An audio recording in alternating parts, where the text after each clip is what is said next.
의에 줄이고 목마른 자. 우리 이 탈복은 출애굽 여정하고 똑같아요. 그래서 출애굽 사건이 되어져서 광야로 나오는 데까지 우리가 쭉 이제 심령이 가난한 자, 애통한 자, 온유한 자까지 우리가 살펴봤어요. 온유는 성품의 문제가 아니라 그랬죠. 우리가 잘 알아야 될 것은 하나님은 인간의 성품을 다루는 게 아니에요.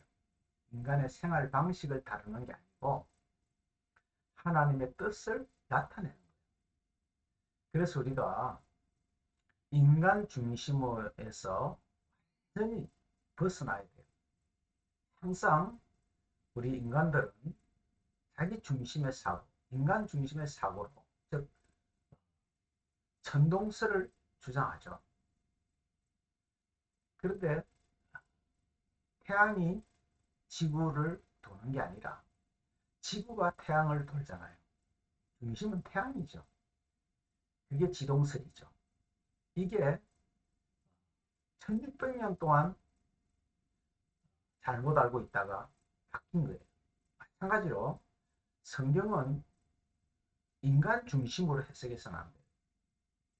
하나님의 중심으로 해석해야 돼요. 왜? 하나님의 말씀이잖아요. 근데 그 하나님의 말씀은 우리 인간들이 깨달을 수가 없어요. 그래서 인간들의 사고방식으로 인간들의 그 차원에서 말씀하시는 거죠. 보여주는 거죠. 그래서 보여주는 것은 인간이 볼 수가 있잖아요. 귀로 들을 수가 있잖아요. 손으로 만질 수가 있잖아요. 그래서 이걸 천지창조라 그러죠. 그러니까 보이는 세계는 보이지 않는 세계를 담고 있다고 창세기 1장에 말했죠. 그게 말씀이에요. 그걸 이제 주님께서 산상수훈을 통해서 가르쳐 주시는 겁니다.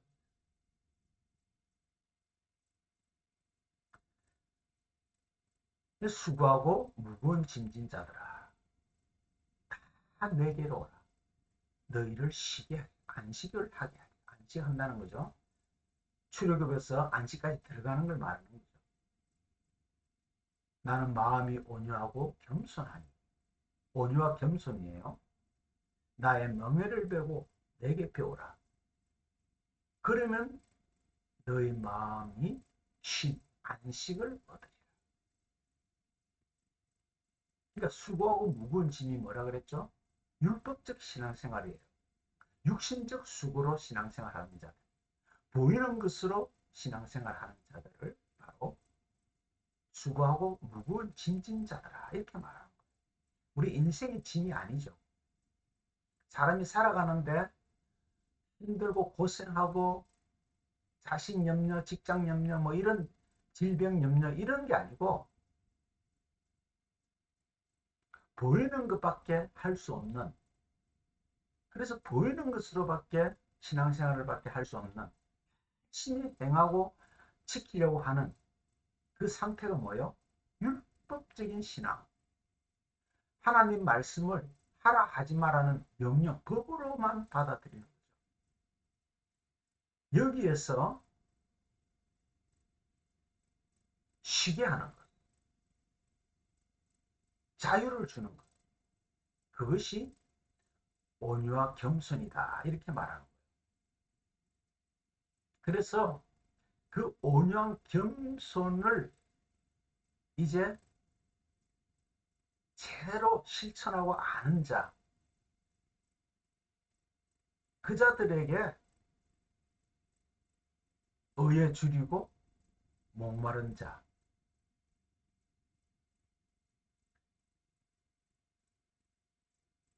단순히 육신의 배고픔을 말하는 게 아니잖아요. 육신의 배고픔을 통해서 영적인 배고픔을 알게 하는 거죠. 육적인 목마름을 통해서 영적인 목마름을 설명하고자 하는 거죠. 여기 의가 디카오 순회, 공의입니다. 공의. 다른 말로 바꾸면은 진리라는 뜻이죠. 하나님의 의는 땅의 것이 아니잖아요. 하늘의 것이잖아요. 그러니까 땅의 의로 생각하면 안 돼요. 항상 우리는 말씀을 인간 편에서 해석하면 안 된다. 왜? 하나님의 말씀이잖아요. 하나님의 뜻이잖아요. 근데 하나님은 영이시니까 보이지 아니하시는 분이니까 우리 오감으로 체험할 수 없는 분이니까 이 땅의 것으로 설명하는 것뿐이잖아요. 그게 창조라 그랬잖아요. 그래서 천지 창조의 목적과 인간 존재의 목적은 똑같아요.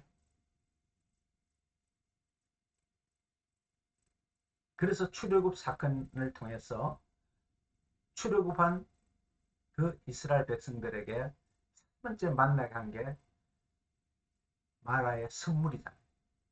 목마름이잖아요. 육신의 목마름.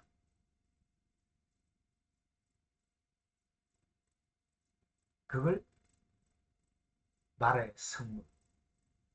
나무가지를 집어넣어서 단물로 만드시는 하나님의 계획.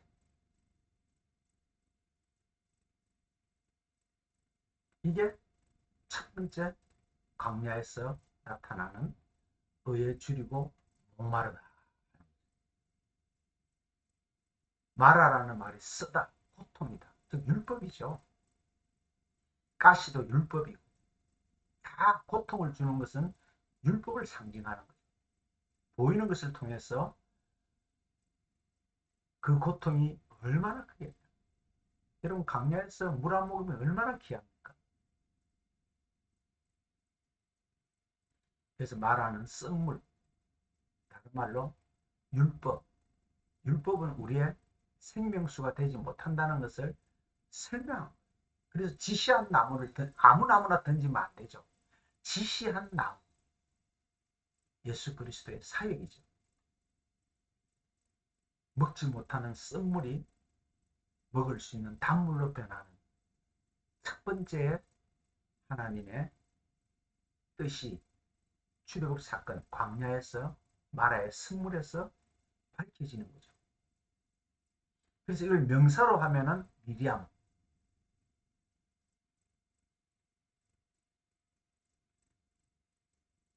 또 신약에서는 마리아 그랬잖아요.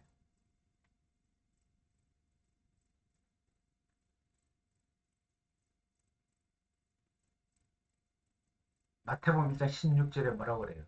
야곱은 마리아의 남편 요셉을 낳았으니 마리아에게서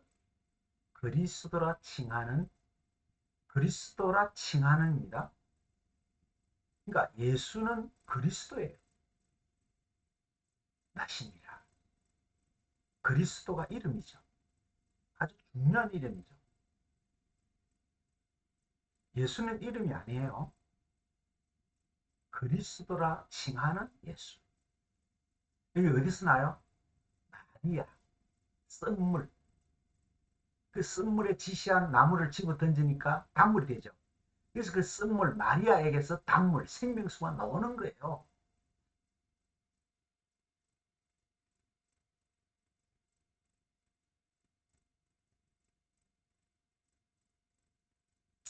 그리스도는 예수를 믿는 것이 아니죠.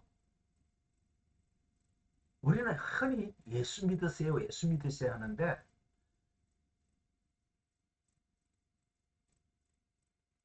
엄격히 따지면 예수는 믿음의 대상이 아니잖아요. 사라질 대상, 죽음의 대상이잖아요. 그래야 그리스도가 오니까. 그러니까 그리스도는 아는 대상이죠. 그리스도를 알아야 되죠. 내용이니까. 그래서 그 내용을 깨닫지 못하면 그리스도를 믿을 수가 없죠. 눈에 보이는 예수를 믿는 것은 헛성입니다. 예수가 그래서 3년 딱 공생하고 사라진 거예요. 네. 나는 믿음의 대상으로 온 것이 아니라는 거예요. 나는 그리스도를 이 땅에 보내기 위해서 잠깐 육체로 왔다가 사라질 존재야. 나는 그래서 이 세상에 죽으러 왔다. 이렇게 말하잖아요. 사람들은 그리스도를 모르기 때문에 예수밖에 믿을 수가 없어요. 그러잖아요. 그리스도를 모르니까.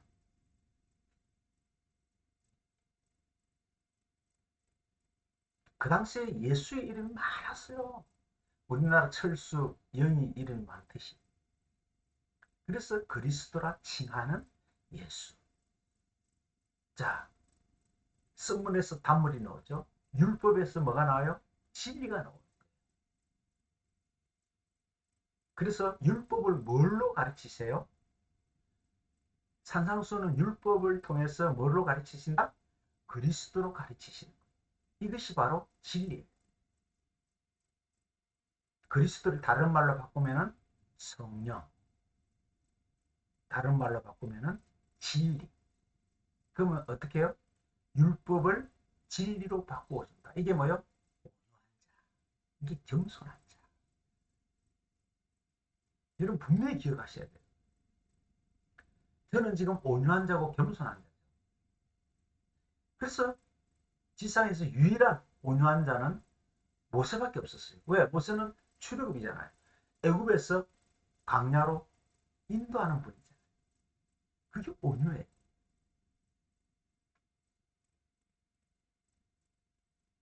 자, 광야에서 또 무슨 사건이 나와요? 반석을 치니까 물이 나왔죠.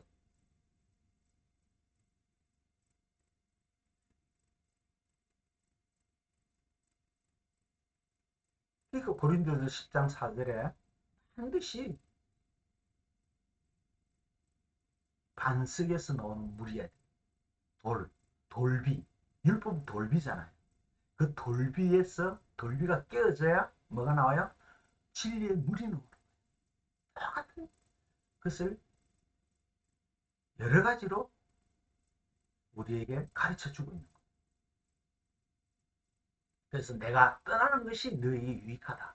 내가 가지 아니하면 이 돌이 깨어지지 아니하면 이 마라의 성물에서 어? 나무가 빠져 죽지 아니하면 던져지지 아니하면 보혜사 성령이 오실 수가 없다 이렇게 말하잖아요. 그래서 여호와의 말씀을 청종하고 나의 보기에 의를 행하며 내 계명의 길을 기울이며 내 모든 규례를 지키며 내가 애굽 사람에게 내린 모든 질병을 하나도 너희에게 내리지 않는다. 나는 너희를 치료하는 여호와다. 성령이죠.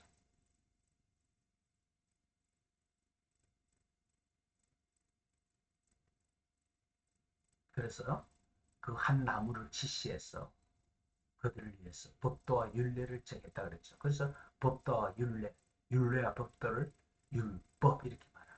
단순히 10가지가 아니에요. 그 계명이 열이라니까요. 마라를 단물로 고치는, 즉 마라를 생수로 고치는 것. 거기서 굉장히 중요하죠. 어디서? 광야에서, 교회에서.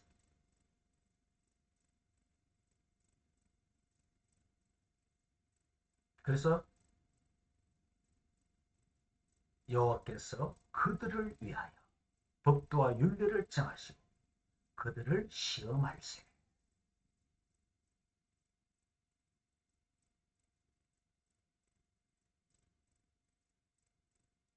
뭐로 시험한다? 법도와 율례를.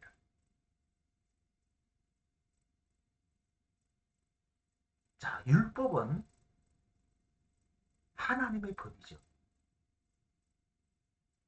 로마 가면 로마 법이 있고 대한민국 법이 있고 민족마다 법이 있어요. 규례가 있어요.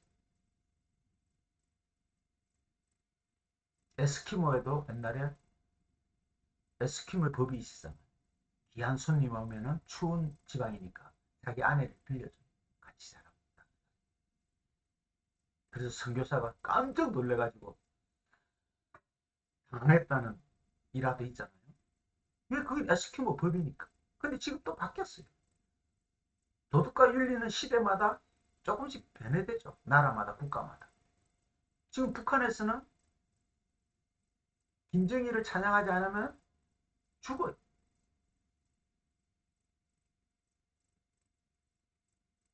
그건 세상의 법이잖아요. 세상의 법은 지켜야 돼요.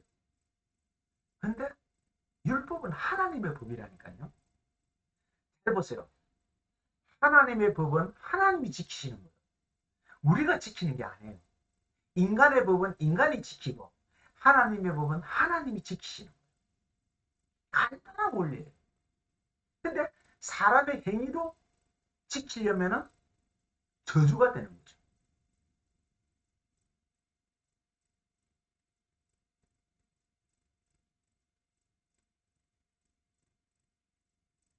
자, 율법의 내용이 뭐예요? 목마르게 하는 거죠. 줄이게 하는 거죠. 왜? 생수로 바꿔주려고. 먹는 물로 바꿔주려고. 자, 그럼 하나님의 법은 뭐예요? 우리가 지키는 거예요? 아니면 하나님이 뭐로 바꿔주는 거예요?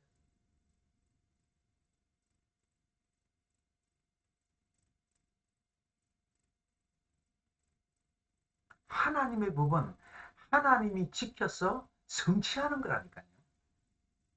먹지 못하는 썩물을 단물로 바꿔주어서 우리에게 알게 하는 것이 율법이에요.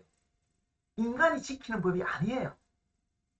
이 간단한 원리만 알아도 성경은 절대 잘못 해석할 수가 없어요. 그래서 성경은 의도적으로 거기, 거기, 거기 이렇게 말하는 거예요.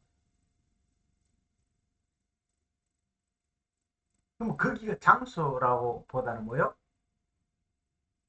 율법을 말하는 거죠. 성물이 단물로 바뀌는 거기라는 거죠.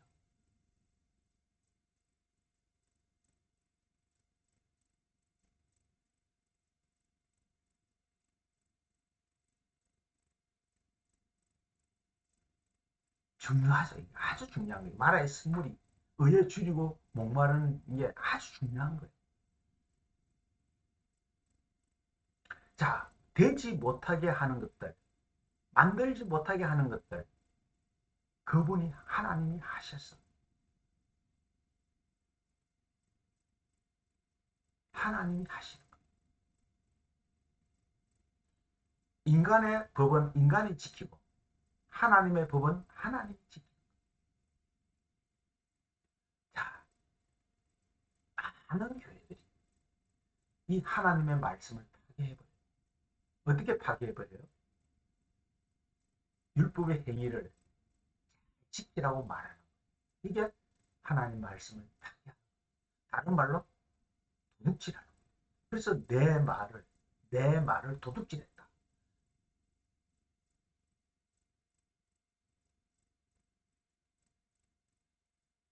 그 10의 1. 10의 1을 내라는 것이 아니라 10의 1을 하나님이 하시는 10의 1. 그 계명이 하나로, 계명이 많은데 10가지 주고 그 10가지를 하나로 줬잖아요. 그게 예수 그리스도잖아요. 11조는 예수 그리스도를 말하는 거잖아요. 그 10의 1이니까. 번역을 잘못해서 그렇죠. 11조. 이렇게 우리는 하나님 말씀을 도둑질하고 사는 거예요. 강도질하고 사는 거예요. 내 교회를, 내 집을, 만인이 기도하는 집을 강도의 구류로 만들었다 그러잖아요. 그래서 사도 바울은 이렇게 표현해요. 너희들이 그 많은 율법을 다 지켰지만 한 가지만 어기도 전부 어기는 것이 된다. 그러니까 지킬 수 없다는 것을 그렇게 표현하는 거예요. 이 마라의 선물 사건이 강야의 초입이거든요. 처음 들어서 만나는 거거든요. 이 목마른 현상을, 줄인 현상을 강야에 첫 발을 디디는 순간 사흘길 가다가 힌트를 주시는 거죠.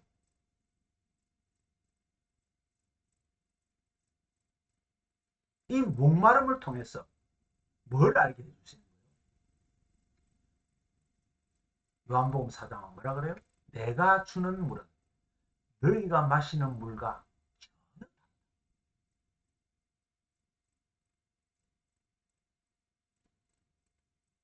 자, 디카오스콜 공의, 의에 대해서 목마름.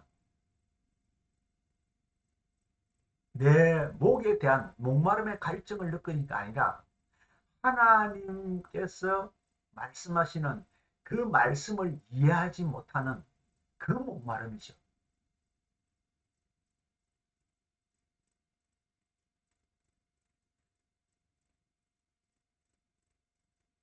청종하라 그랬잖아, 하나님 말씀을.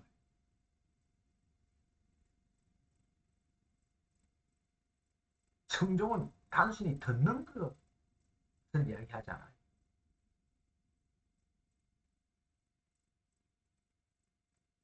이해한다는 뜻이 제대로 그 말씀을 이해한다는.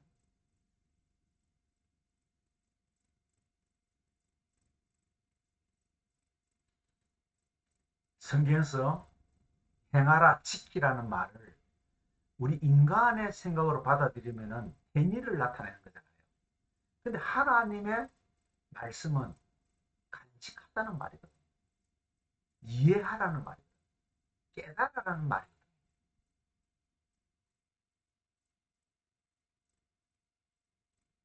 왜? 하나님은 우리를 행위를 요구하지 않아요. 믿음을 요구한다니까요. 믿음은 행위가 아니에요. 깨닫는 것이. 그러니까 우리는 율법밖에 몰라요, 지금. 그냥 어떻게 하면 하나님을 잘 섬기니까? 어떻게 하면 신앙생활 잘할까? 어떻게 하면 자꾸 행위만 생각해요.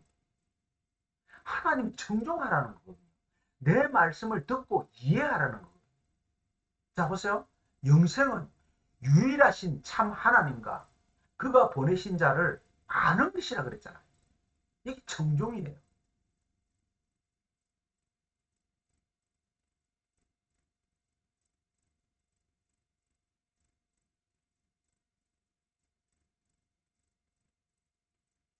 자, 요한복음 2장 1절에 보면 가나 혼인잔치가 나오죠.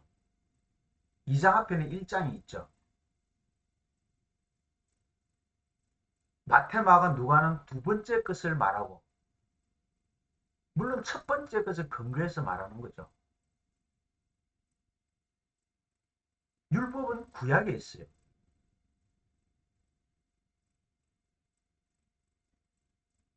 그것을 말하러 오신 분이 예수 그리스도잖아요. 성경에서는 그분이 두 번째로 소개되고, 그 다음 세 번째가 있을 거 아니에요. 그 세 번째가 누구요? 성령이죠. 3일 만에 세월이라. 세 번째로 세월이라. 그래서 요한복음 2장 1절에 사흘째 되던 날에 세 번째로 시작하는 거예요.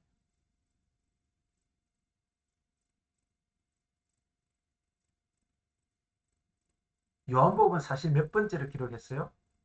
마태, 마가, 누가, 요한.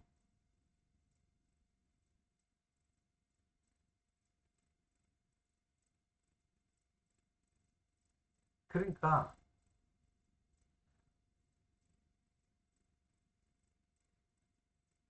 세 번째를 기록한 거예요. 순서적으로는 네 번째 기록됐지만은 그 세 번째 성령을 말하는 거예요. 마태, 마가와 누가, 그다음 요한은 차원이 달라요. 그래서 마태, 마가, 누가는 공간 복음이죠.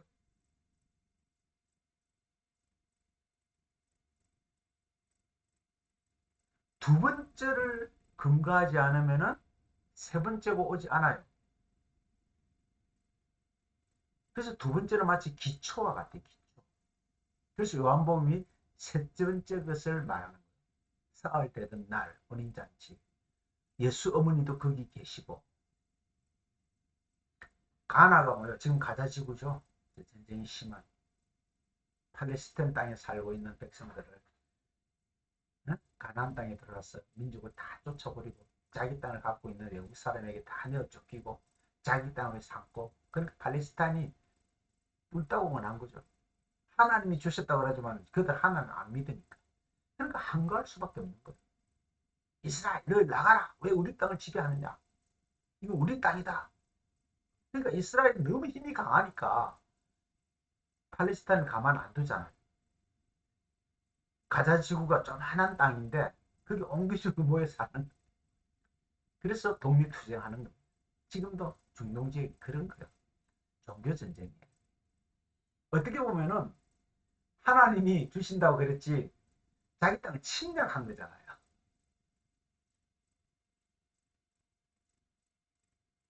그래서 하나님이 이스라엘 백성을 해버리고 이스라엘 땅을 없어진 거예요. 이게 하나님 뜻이죠. 그래서 전 세계 흩어져 살면서 땅을 회복하려고 별짓 다 아는 거예요. 그래서 1948년, 우리 1948년 8월에 독립했죠. 이들도 마찬가지예요. 1948년 5월 16일 날 거기서 살게 된 거예요. 3차 독립전쟁에서 지금 그 땅에 사는 거예요. 근데 아직 역사적으로는 풀기 어려운 숙제들이 있죠. 이스라엘을 이스라엘이 그 땅을 소유할 것인가, 팔레스타인을 소유할 것인가. 지금도 풀지 못하는 수수께끼. 항상 전쟁이 일어나는 그게 가나입니다. 그 가나라는 이 본래 뜻은요, 똑바로 세운다 이 말이에요. 가나 혼인잔치. 무엇을 똑바로 세울 거요? 율법을 진리로 똑바로 세우는 거예요. 혼인잔치를 통해서. 자, 보세요. 2절에 이렇게 돼요. 예수께서 제자들도 혼인잔치에 청함을 받았더니 포도주가 모자란지라. 예수 어머니가 예수에게 이르되 저희가 포도주가 없다 하니 예수께서 가라사대 여자여 나와 무슨 상관이니까 내 때가 아직 이르지 못하니까. 이 내 앞에 간사가 있어요. 이스라엘 풍속은요, 결혼잔치가 시작되면 포도주를 마련해야 돼요. 그 물이 귀한 지역이니까. 그 오는 손님들에게 나눠줘 마시게. 그래서 포도주를 항상 준비해야 돼요. 누가? 신랑이. 근데 지금 혼인잔치에 주님이 초대된 상황이죠. 누군가가 결혼을 하는데 결혼하는 사람에게 지금 주님이 손님으로 와 계세요. 근데 포도주가 떨어졌어요. 그 떨어진 포도주는 누가 준비했겠어요? 어떤 신랑이 준비했겠죠. 신랑의 이름은 공개되지 않았어요. 어떤 신랑이에요. 근데 포도주가 떨어지자 마리아가 예수께 와서 그런 말.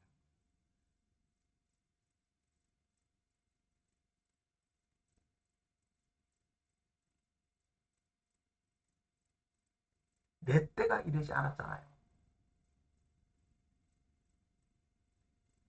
모양새가 지금 뭐요? 예수가 뭘 나눠줄 판이 되는 거예요. 마리아가 부탁했으니까. 포도주를 만들어서 내어줄 판이에요. 자, 우리가 포도주를 나눠주는 자리가 있죠. 성만찬. 거기서 예수님이 포도주를 나눠주죠. 그래서 그 성만찬 그게요. 그때 다 전부 그 목적으로 삼는 거예요. 하나님이 직접 포도주를 나눠줄 판. 그걸 지금 가나 혼인잔치에서 나타내 힌트로 주시는 거예요. 자, 보세요. 5절에 이렇게 말해요. 그 어머니가 하인들에게 이르시되 너희에게 무슨 말씀을 하시든 그대로 하라 하시니 거기에 유대인의 결례를 따라 두세 통 드는 돌 항아리 6을 놓은지라. 예수께서 저에게 이르시되 항아리에 물을 채우라 하신즉 아구까지 채우니 이제는 떠서 연회장에 갖다 주라 하시며 갖다 주었더니 연회장은 물로 된 포도주를 맛보고 어디서 난지 알지 못하대. 자, 물돈 하인들은 알더라. 연회장이 신랑을 불러 말하되 사람마다 먼저 좋은 포도주를 내고 취한 후에 낮은 것을 내거늘 그대는 지금까지 좋은 포도주를 두었다. 자, 여기서 보면요. 포도주는 어떤 신랑이 준비했는데 또 누가 준비해요? 예수. 그럼 포도주 누가 준비해요? 신랑이 준비한다는 원리 원칙이 있는데 어떤 신랑? 포도주가 떨어졌죠. 고갈되어 버렸죠. 그러면 예수가 포도주를 만들어 줘야 되잖아요. 그럼 졸지에 누가 신랑이 돼요? 그렇죠. 예수가 신랑이 되는 거예요. 항아리에 물을 부어라. 왜냐하면 그들은 항상 모래바람이니까 나갔다 들어오면 결례, 손을 닦아야 돼요. 결례의식. 그 항아리가 결례를 행하는 것이에요. 즉 율법을 말하죠. 율법의 신랑은 이제 더 이상 잔치를 이어갈 능력이 없어요. 왜? 포도주가 떨어지면 잔치는 끝나니까. 근데 율법의 신랑이 준비한 그 항아리의 물은 막 없어져 버렸어요. 그래서 새 신랑 예수께서 이제 만들어 주시는 거예요. 이게 가나에서 일어난 첫 번째 옛 것을 새 것으로 고쳐. 가나의 혼인잔치는 바로 율법을 진리로 만들어. 우리의 진짜 신랑은 율법이 아니고 진짜 신랑은 그리스도. 그래서 15장은 물의 변화, 16장은 양식의 변화. 목이 마른 자, 물도 바뀌고 양식도 바뀌고. 이것을 뭐요? 줄이고 목마름을 해결해 주는 거죠.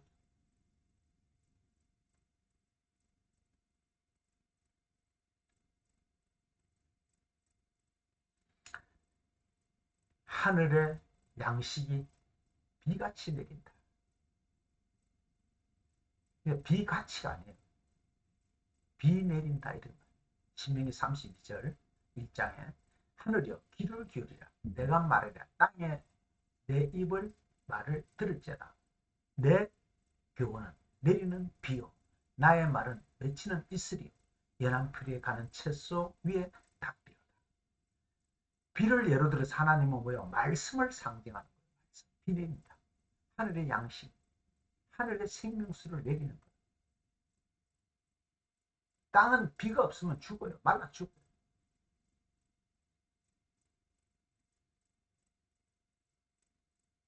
그러니까 비가치가 아니에요. 번역이 잘못된 거예요. 그냥 비 오게 한다는 거예요. 가치가 아니에요. 말씀, 비가 말씀이에요. 백성이 나가서 일용할 것을 할 때 그 용, 날마다라는 벤이라는 전치가 있어요. 날 안에서요. 날 안에서. 어떤 날? 그렇죠. 성령의 날, 그리스도. 그러니까 내 안에서 생수의 강이 흘러넘쳐. 이제 물 들어갈 필요가 없는 거예요.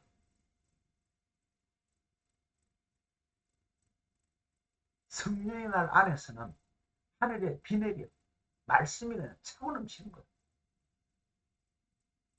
내 배에서 생수가 넘치리라.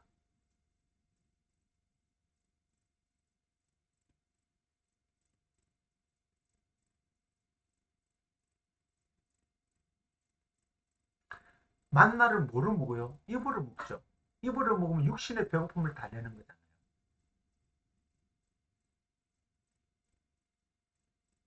근데 우리에게 만나를 뭐로 거두라? 말씀으로 거두라. 현실적인 배고픔 때문에 주는 게 아니라 그건 비유잖아요. 그러니까 우리가 항상 보이는 것을 믿어버리면 망하는 거예요.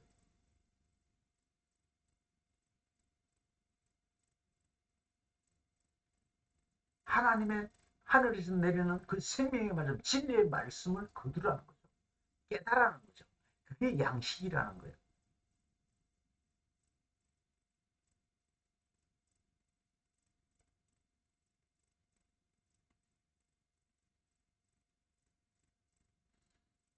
그게 신명기 8장 2절. 내 하나님 여호와께서 40년 동안 광야길을 걷게 하신 것은 하나님이 걷게 하시는 거예요. 하나님의 시험이에요. 마침 예수가 성령에 이끌려서 광야에 40일 시험 받으러 갔잖아요. 똑같아요. 40년, 40일, 4자. 너로 줄이게 하십니다. 목마르게 하신다. 여호와의 입에서 나오는 그 뜻, 그 말씀, 그 말씀으로 사는 것을 가르치는 것이 어디요? 강야라는 거죠. 근데 여전히 고기를 달라. 이게 무슨 맛이냐? 왜 내 육신의 환경에 육신의 요구를 안 들어주느냐? 하나님 왜 내 기도를 안 들어주십니까? 지금 이렇게 하고 있다. 얼마나 안타깝습니까?